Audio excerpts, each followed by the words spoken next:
Vaxtınız xeyir olsun. Bugünkü izahımda OTK-nın 11-ci siniflər üçün keçirdiyi sınaqdan 70-ci sual izahını verəcəm. Sual qrafa aid sualdır. Sualda bizə deyilir ki, en sayda iç-içə çəkilmiş 8 bucaqlının təpələri şəkildə geçin birləşdirilməklə alınan qrafın qonşuluq matrisindəki sıfırların sayını müəyyən edin.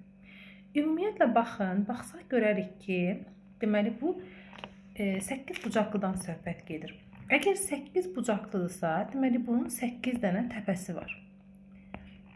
Və fikir verin, yəni bir dənə 8 bucaqlının 8 təpəsi varsa, o zaman en sayda dediyinə görə, deməli burada 8, yəni belə deyək də, n dənə 8 bucaqlının 8 n təpəsi olacaq. Bu formada düşünək. Və bizdən soruşur ki, bəs yaxşı, bu qrafın qonşuluq matrisini qursaq, matris şəklində hesablama aparsaq. Bu zaman burada ümumi sıfır və birlərin sayı necə tapılır? 8n-in kvadratı kimi götürülür. Yəni 64 n kvadratı bu qədər ümumi bizim matrisimizdə 0 və 1 var. Ümumi 0 və 1-lərin sayı bu qədərdir. Bizdən isə sıfırların sayını istəyir. Deməli biz ümumi 0 və 1-lərin sayından birlərin sayını çıxsaq sıfırların sayını tapmış olacağıq. Birlərin sayı necədir? Qonşuluq matrisi qurulan zaman əgər iki təpə arasında yol varsa 1-ə bərabərdir, yoxdursa 0-a bərabərdir. Düşünün ki, 8 bucaqlıdan söhbət gedirsə, yəni 8 bucaq, bax fikir verin, hər təpəni birləşdirən bir xət var. Ümumi 8 dənə til var. Yəni bir dənə 8 bucaqlının 8 dənə tili var. Yəni bir dənə 8 bucaqlının 8 dənə tili varsa, n dənə 8 bucaqlının 8 n sayda tili olacaq. Yəni bu 8 n dənə 1 deməkdir. Bu ümumi 8 bucaqlının özünə aiddir.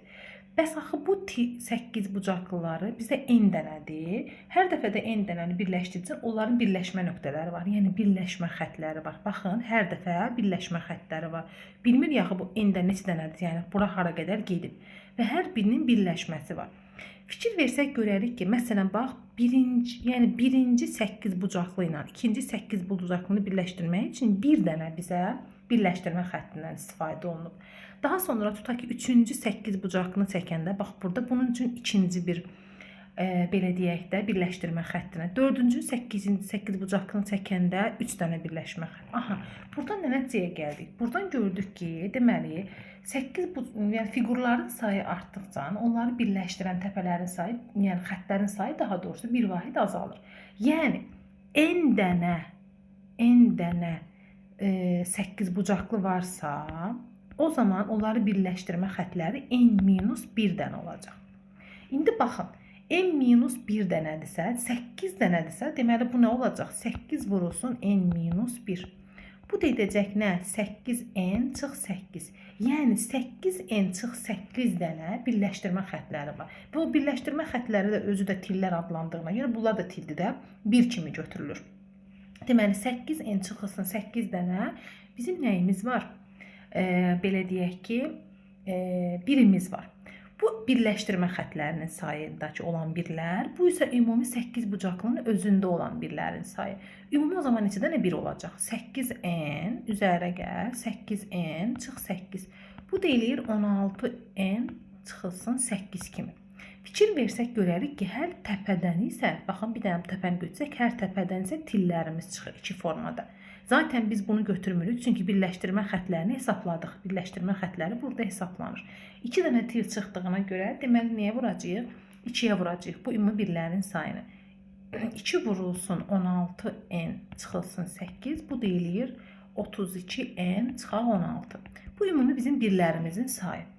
Birlərimizin sayını tapdıqdan sonra sıfırların sayını rahatına tapa bilərik. Yəni, ümumi 0 və 1-lərindən 64n kvadratından çıxacaq birlərimizin sayını, yəni 32n çıx 16-nı bərabər olacaq 64n kvadratı çıxılsın 32n üstə gələk 16. Aha, deməli bu da bizim sıfırların sayıymış. Baxaq cavabımız aha, E variantı. İzlədiyiniz üçün hər birinizə təşəkkür ederim.